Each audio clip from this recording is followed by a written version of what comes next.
Welcome back. And here's the second game. Yeah, it's my game against Azai. He's a very funny guy. He actually he has a tendency to look at cards that people think are this card is actually not viable outside of limited, and then he puts it in a constructed deck and it works. It's really hilarious how he does that. And some of our players, we're not mentioning any names, but have a tendency to steal his combos when they see him play it and like, whoa, that's awesome! And then the next week they come with a deck revolving around that combo. Yeah, he's really good at finding synergies and small combos, not huge combos like the infinite resource one or something like that.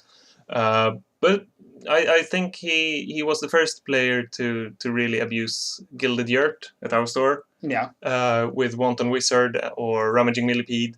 And even before that, he had a loop where he could loop limited liability every turn, which was very frustrating to play against. Mm-hmm. So once again, I start off with the Violence and unlock basically every card in my deck. A strong start for your deck? Yeah, it's a very good start. So I pass the turn to him. I don't really have an aggressive start. I could possibly play a Spry Archer, but then I'd be wasting one resource. And there you got a text. Apparently. Yeah. Either way. Azai starts out with a crest. And I'm actually really happy to see this because I have 2 Department of Reactions in my hand, so I can basically stop him from searching anything. And he opens up with the Watchtower and a Gideon. Personally, I'd say that one should start with a face down and then play the crest so that you actually can search during your second turn. But if you have more rage in your hand, you can just which we can see that he has. So he makes a valuable play. Yeah. So I start with a face down and then I proceed to play my Department of the Reactions. And the thing is, if I only play one, he could play a rage, search, pay 2 to search, and then restore. So he wouldn't actually lose anything. Yeah, exactly. But since I have another one, I'll play that as well. So that means he has to restore, play a rage, pay all his resources to search his deck to just to top deck a card, and it's just not worth it. So he plays a rage, opts not to search, of course, as I mentioned, because that would be wasting 2 turns. Yeah. And then I play an Audacious Appraisal at his attacking Gideon. It's a very... I love the card. I think it's really nice. Yeah, and it's especially good in my deck that wants to deal as much damage as possible. It's just another way of getting damage through. Yeah. Either it could work as removal or just damage if they say something high. Yeah, exactly. In this case, it got Blazing Zero, but in your deck, it doesn't really matter that much since you want the resources. Yeah. I don't really rely on the removal effect of the card. It's mainly just damage or extra resources. Since it's so cheap. Yeah, it's so cheap, and I play it, and then I just see what happens. It's I love the card. Yeah. So I take the damage from his Gideon, and then I play a Dragon Archer to get rid of it. Dragon Archer is very good at killing the swords. Yeah. Especially the swords. Yeah. It's probably the main reason why I play it. It's good against the swords, it's good against Erotic Assassins. Very good against a lot of rogue cards. And then... the weenies. Yeah. And then Azai proceeds to play a Padamos. And this is a card that I really think... I think he hasn't played much at our store lately, so he was expecting a lot of, Gilded Yurt and stuff like that, with a lot of one-life banker and Arcanist characters. Yeah. So that's the main reason why he played it. It's also very, very good against other Swords of Great Justice, because your swords get bigger. Yeah, they get bigger. Your Athalamant can basically kill all the regular swords. Since he's a 4/4 at the moment. Yeah, and he can even kill other Athalamants without dying himself. Yeah, unless the Athalamant punches back. Yeah, works. exactly. I actually played the Patamos during the last Swedish nationals in my dragon deck, since we had a very heavy meta with a lot of yurts and Yeah. Montgomery. Since each time he hits play, it doesn't matter if the opponent plays limited liability, his character is gonna die at the start of the turn. Yeah. I play my own Athalaman, and he plays a Robustical Badass. I choose not to kill it because I want the Athalaman alive. I think, well, just one damage for a couple of turns, I could live through that. Most likely, at least. Yeah, it's not a huge deal. Unless he gets a Gideon out, but then I'd probably kill the Gideon instead with the punch ability. Also, I think I have a Spitting Serum in my hand, or at least I draw it in the near future, because I make some plays based off of that. So I take damage from the Robustical Badass, just as I said. And there's a lot of thinking going on. I'm not really sure where we are because I got sidetracked talking about cards. Oh yeah, so we see Azai not actually playing a resource at the start of a turn, so he falls behind on that, especially since he played the Blazing Zero on my Audacious Appraisal, so I have quite a huge resource advantage. At the moment. Yeah. Which will probably most likely snowball, since that's the way I play. Sooner or later, at least. Yeah, because Azai, he I don't know, his playstyle is very like, yeah, I want to save this card because it might save me. It might save me sometime. And you'll see that right now, because I attack with my Dragon Archer, and he lets the damage go. Yeah, he doesn't block with his Patamos that would survive otherwise. But in this case, I would have killed it since I have the punch ability and the Spitting Serum, which totals 10 damage. So if he would have blocked, I would have killed it, but it's not. It's not something he really could have known on beforehand. Yeah, exactly. Personally, I would, like you said, have blocked, since it seemed like the more logical choice. I fully expected him to block. And here I just kicked the tripod, so I'll adjust the camera so it's in a whole nother position. Watching the movie or the replay, you can see that the camera didn't move that much, but then I sort of panicked. Yeah. But the thing is, you still get to see the entire board. And that's the important part. Exactly. So I take 1 damage again from his Robustical Badass. Which is quite impressive, actually, since from my experience, Robustical Badass has a tendency to be forgotten during the start of turn triggers. Yeah, so, and I know that. So every turn I didn't just, reach for my phone to decrease my influence, because I fully expect my opponents to have to remember that. And point it out. Yeah, and, well, sometimes they forgot. But Azai is actually very good at remembering this. He remembers it for the remainder of the game, basically.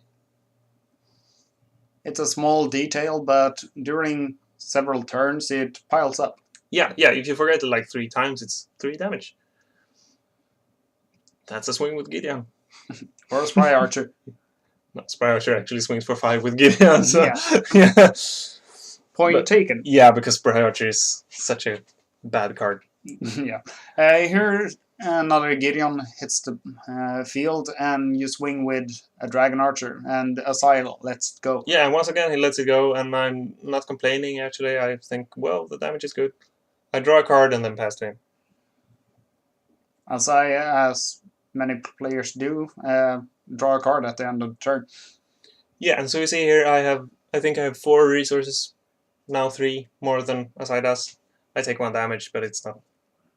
It's not the end of the world. Yeah, exactly.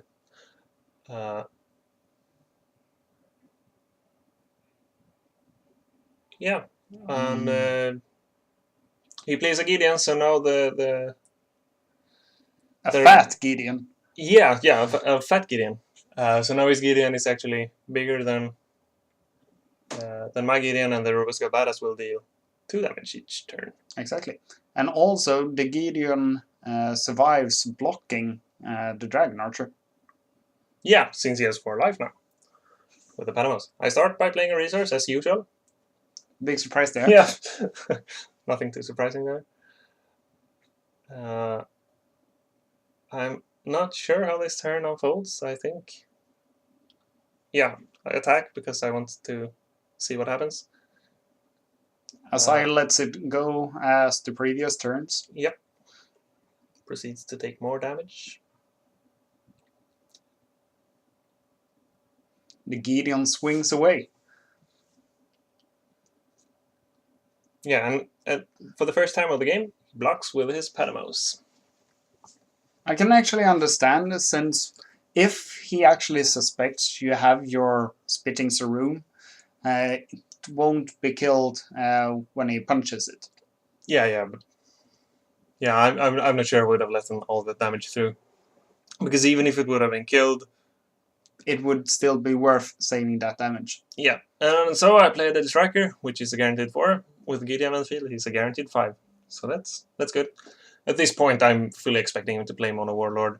The Patamouse can block the Striker, but then he won't block anything else. Yeah, and if he blocks with his Patamouse, I can punch him with a Thalamon, so it's not actually that optimal. Because you just save 1 turn and lose a blocker that could block Gideon pretty well. And once again, Azai remembers the Robust Badass. Yeah, of course. And here he's thinking about what he's going to do. He attacks with Gideon, I think. Or not. Yeah, he's not sure. But yeah, attacking with Gideon is always good.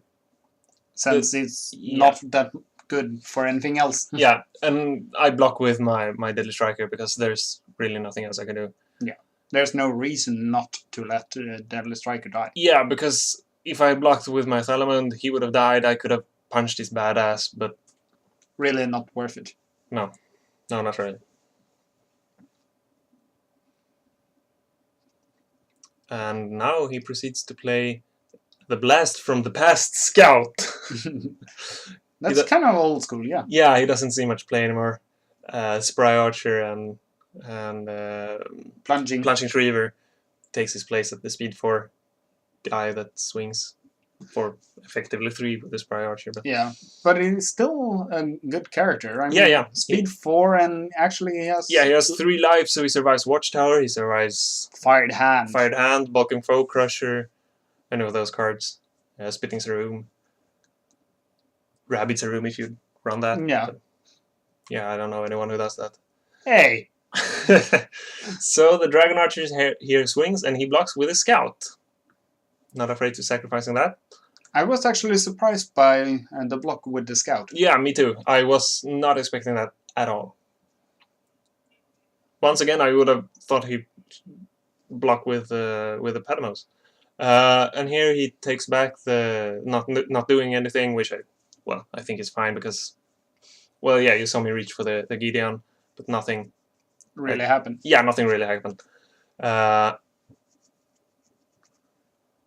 And I'm just a nice guy like that. That's what you get for being a head judge. And the Noble hits the play, and the Scout actually drags along a Thalamond. Which I don't think is the correct play. I think you should have picked the Gideon instead of the Thalamond. Yeah. Because now he just... Well, he kills... He makes you use the Thalamond to punch something. And it's either Gideon or the Badass. Yeah, the Badass. And the Badass is obviously... He's a guy I want to get rid of as soon as possible. And Thalamond is gonna die either way. Yeah, and also I have a plan for Gideon. Excellent. Yes. And I attack with Gideon, and he's blocked by the Patamos, of course, because it's the everlasting battle.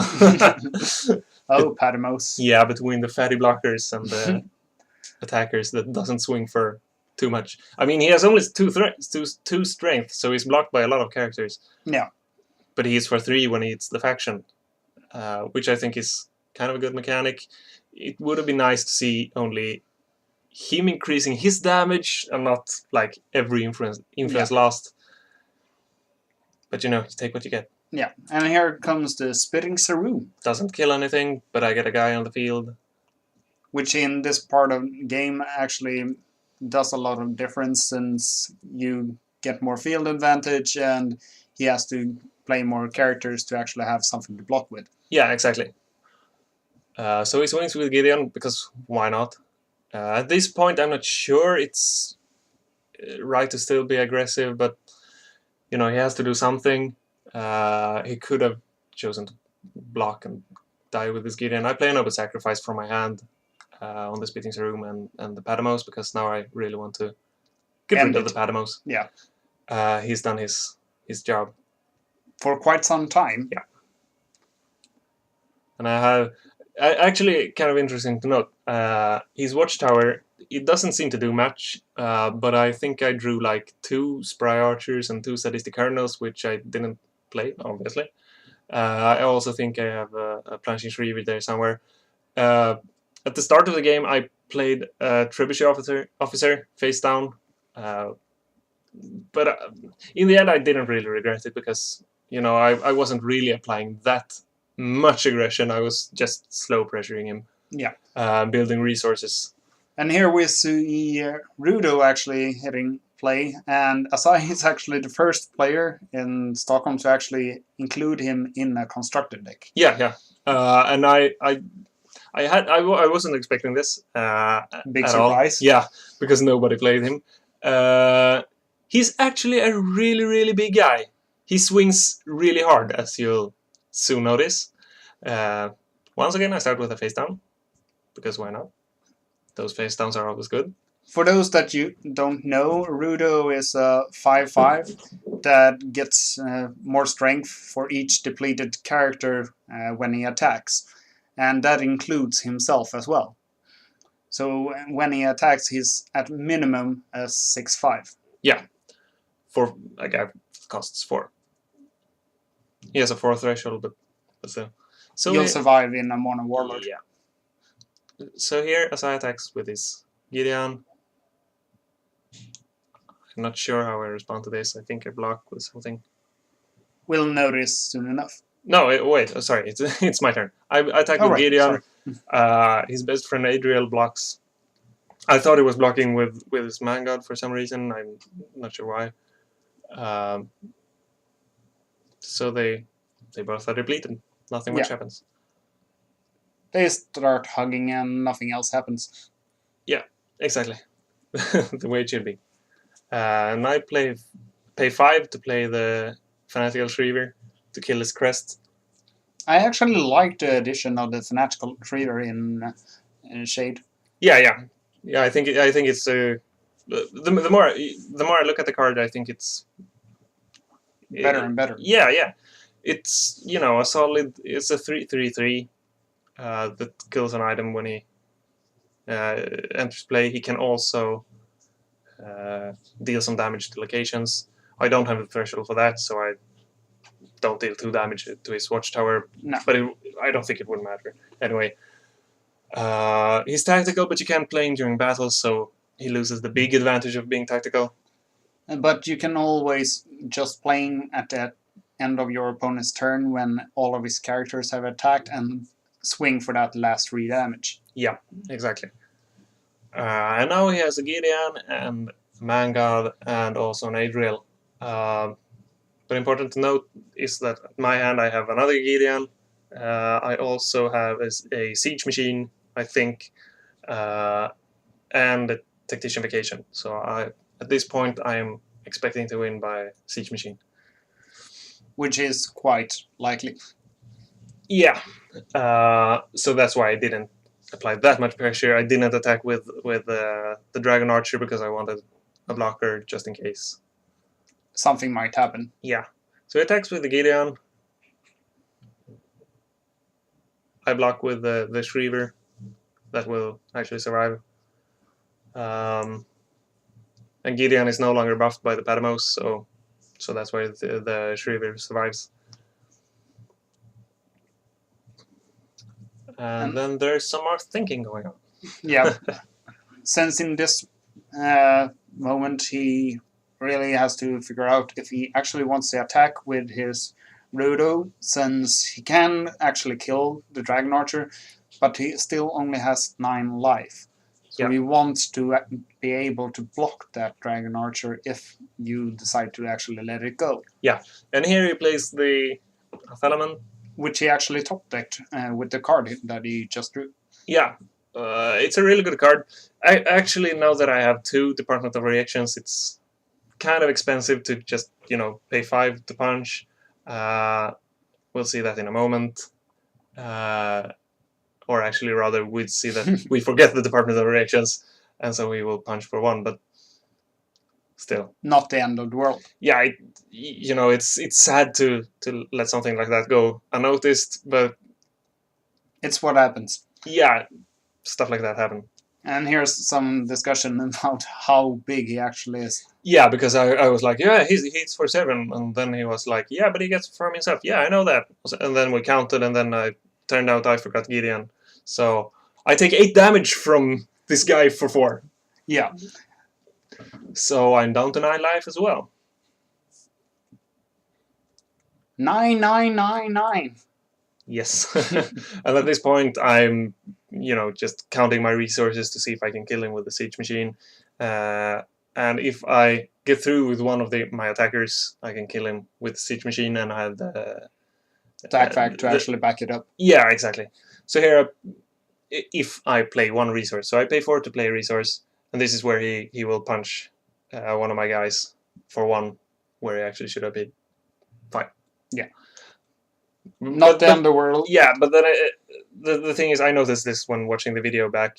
But in the end, it won't really matter, because he either could have punched or blocked the Gideon. Didn't really matter. Yeah, so the Gideon wouldn't have swung for his attack. And then I get to play my resource. The only difference would actually be that he could have blocked the Gideon and then punched. No, because he still didn't have the resources. No, that's so. right. So since he didn't punch, or rather, since he did punch, he couldn't block. Now that he did it during his turn, didn't really matter that much. Yeah. So the outcome of the game was unchanged, actually. And here Azai starts checking his face downs, which for me usually is a sign about the player looking for whatever options they might find. Yeah, and you see me actually drawing a card at the start of my turn, and whenever you see me do that, it's either because I'm losing or winning. And at this point, it doesn't seem that much like I'm losing. Yeah, it's generally when I have no board, no hand, and I really need those cards. So I pay 1 to play the Gideon from my hand. Some Swedish cursing occurs. Yeah, yeah, exactly. And I attack with the Dragon Archer, and he blocks with Adriel. No real surprise there. No. And I attack with the Shriver. He takes 4. Ouch. Yeah, so he's at 5 influence, and at this point, I've basically won the game. I just have to finish to count the resources once again, and I do just that. Realize, yeah, I have him within reach, and then I pay 4 to play the Tactician Vacation. He can't respond to that. He cannot play any tactics after that. He's also tapped out almost. Yeah. I just revealed the siege machine. He starts counting. Yeah, yeah. So we count the resources just to check, and yeah, I could have done. I think it was 8 damage or something. He had a heroic deed. I'm not sure it would have helped him. Yeah, it was a face down, so he would have paid 9. No, he had it. No, sorry, he had it in his hand, so he could have played it attacked. And with Rudo, it's a lot of damage. Yeah, a lot of damage. he might have been able to actually kill you since all your characters would have been unable to block. Yeah, exactly. But then if Also, yeah, Dragon Juice. but I had the tactician vacation in my hand, and if I hadn't gone for the win that turn, I would have left a lot of resources open just to be able to answer. Yeah. Whenever you played something. But through and through, it was actually a quite nice game. Yeah, it was rather tense, but I think I had the control in the end. Well, that would be it for that game at least. Moving on to the next one.